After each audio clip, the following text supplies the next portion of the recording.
Hello. It is a beautiful Sunday morning, and I decided to pop on here and talk about the female narcissist again. This is such a popular topic, and that's why I'm going to go over it again. I do have at least one more other video that talks about the female narcissist in your life and how do you handle their behavior, their toxicity.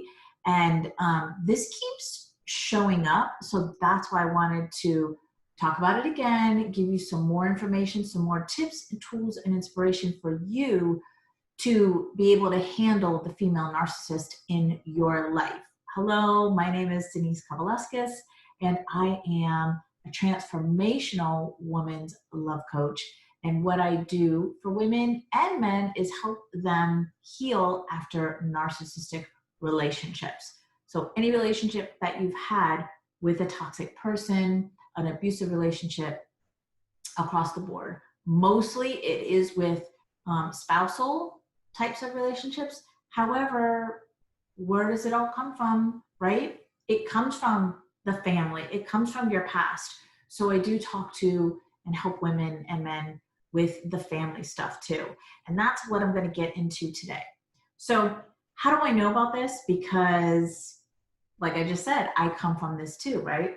I have some toxic women, some narcissistic women in my family. And so I want to talk about one specific person today. And that is somebody I'm related to who keeps showing up. She keeps showing up. She keeps showing up in my life. She keeps popping on. I have a book on Amazon. So she, I think last year, the year before, decided to do a nasty review on Amazon, which was good, by the way, because what I do in these situations now that I'm able to do this, what I do, I either copy and paste what has been written, or I take pictures, snapshot on my phone, and that way I'm able to use this for teachings. So the first thing that I want to talk to you about, I'm going to talk about three things. The first thing that I want to talk to you about is I want you to notice how you feel around these people. So is it your mom? Is it your sister? Is it your aunt? Is it your stepmom? Who is the female narcissistic person in your life? Is it your boss? Is it a coworker? Is it a friend?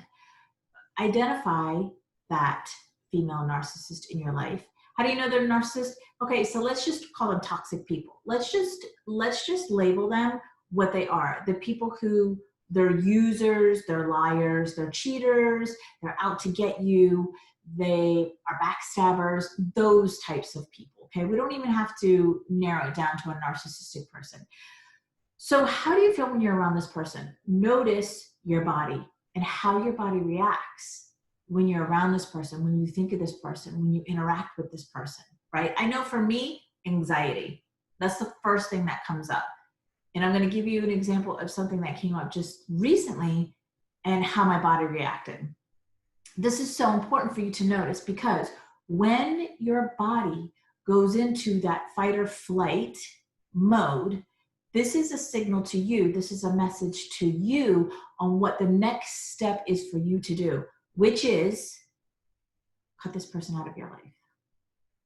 And I know that could be a really hard thing to do if it is your mom or a step parent or a sibling or boss. What do you do if it's a boss? I know this can be difficult, but this is what is the healthiest thing for you to do for you. This is what you need to do for you. Get another job. You have to do what is best for you, what is healthy for you, because what happens is your body reacting in this fight or flight over a period of time, your body will manifest this fight or flight, feeling this anxiety, and it will manifest something that you don't want, right? i.e. dis-ease, physical illness, things like that. So that's number one, okay? Number two, which goes right along with number one, you have to go no contact. You have to go no contact. So no contact means no contact. You don't even want to talk about this person, because even the thought of them brings up that feeling as if you're sitting across the table from them, right? So you don't want to have any contact with this person. Again, this is the best thing for you to do.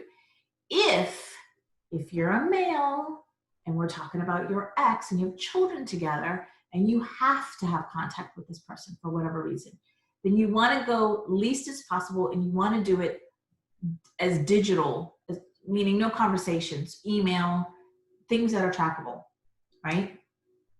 Things that, like, I don't feel like opening that email right now. I'm going to deal with this on Monday, right? Date, time, copy, paste, right? All of those things, right? So, but if you can, like I was able to go no contact from my sister, who, anyway, no conversations even about her, like nothing. And here's what happened when I started to do that. So of course your mind goes back to the past, right? And it goes back to like, oh, who hurt me and why did they do this and things like that. But eventually, as you practice this, as you practice not thinking about them and going no contact, as you do this, what will happen is you will be so focused on your best interest, your future, and what you're creating versus what's happened in the past. And so the thoughts from the past will get smaller and smaller and smaller. They'll dim their light and they'll fade away. Whereas what you are focusing on, your future, maybe you're working on a project, maybe whatever, will grow and grow and grow. This is the goal, right? This is what you want, so that you can eliminate the past, so your body is not always in that fight or flight, and you are more focused on the happy things, the future. So that's number 2, go no contact. Healthiest thing that you can do for yourself, all right? So here's number 3. Heal from the reactions. Heal from the experience. Heal from you being triggered by this person, and not be triggered by them anymore. So let me share with you my reaction to my sister before was very much anxiety. I would go into the victim mode. Why me? Why did they do this to me? I don't do anything to them. It would go into, that's not fair. It would go into all of those things, and it would put me in the thought cycle of thinking and thinking and thinking.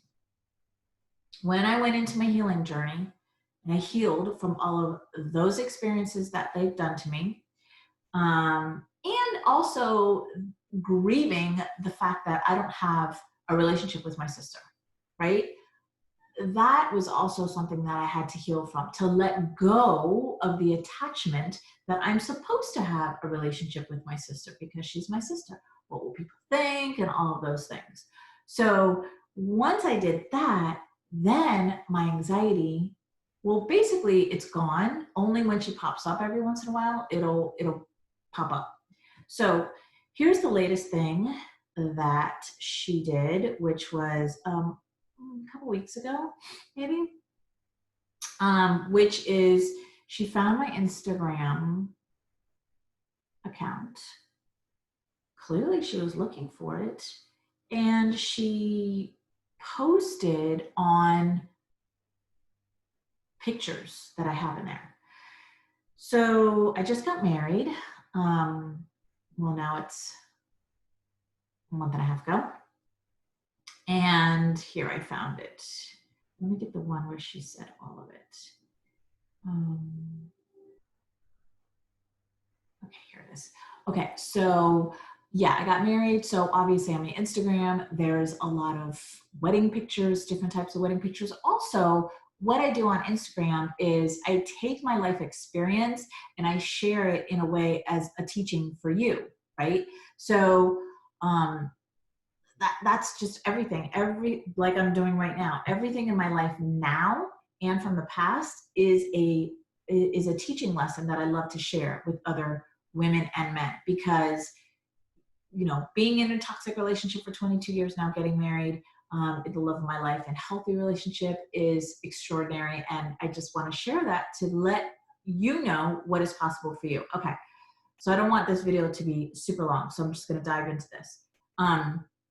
So I had a picture of my bouquet and 3 people that I had on there. One of them is my deceased, my best friend's deceased father.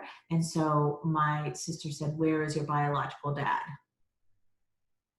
I know what you're thinking. Like, that doesn't make sense. My biological dad is alive. Why would I have him on a piece that has 3 deceased people? But anyway, her point was what she was trying to, she just got married, not last year, but the year before. And my dad was at her wedding, and my dad wasn't at my wedding because my wedding happened in the middle of a pandemic, COVID-19. And so he couldn't make it. He's older and he didn't want to chance it. And I totally understand that. That could be a whole nother video as well. But that was her dig. Like, "Oh, where's your biological dad?" So another one, here's the big one that I really want to share with you. And I might even do a whole nother video on this. She says, "I wish I could erase you from my mind, but unfortunately you haunt me in my dreams." Yikes. That's really bad for her. It shows the depth of unhealed wounds. It shows the depth of what she circles in her head.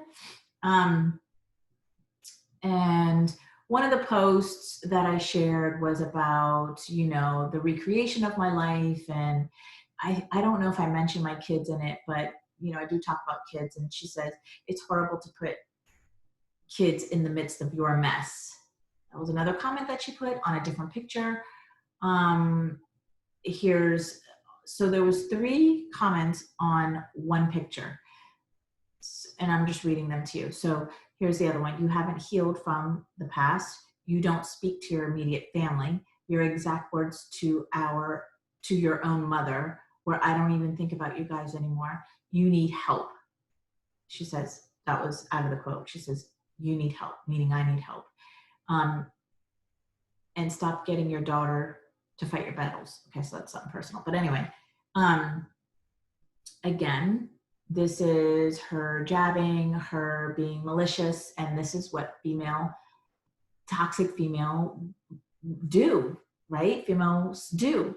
I almost feel like they're more malicious than men, in my experience. That's the experience that I've had. That the female narcissist, the toxic female is more just really bad. And then another comment about my son. But anyway, I wanted to share that with you. That was July 23rd, a month and 3 days after I got married. I don't know how she found my account. I mean, my stuff is public, but she basically she's stalking me. So yes, they're bullies. Yes, they will stalk you online and bully you, intimidate you. And if you allow them to, they will intimidate you. They will get the best of you. And your thoughts will swirl in the constant, you know, toxicity, and your body will react to that. And I talk about that a lot because I don't want you to get ill. I don't want you to create a dis-ease in your body. So here's my invitation to you. Come to my Facebook group. It's called Life After Narcissism. It is a Facebook group where I do lots of teachings, lots of posts, daily posts, sometimes 2 and 3 times a day, education and healing tips for you in there. I will put the link in the description below. And also August 6th, 2020, which is next week, or this coming week, I am doing a webinar, and it's called 3 Keys to Healing After Toxic Love. 3 keys to having true love after toxic love, and I'll put that link in the description below. You can join us there on the webinar.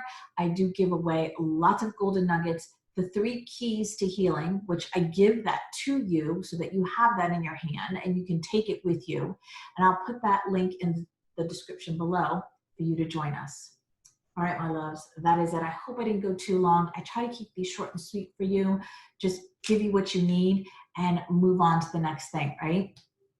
Okay, my loves, have an amazing day.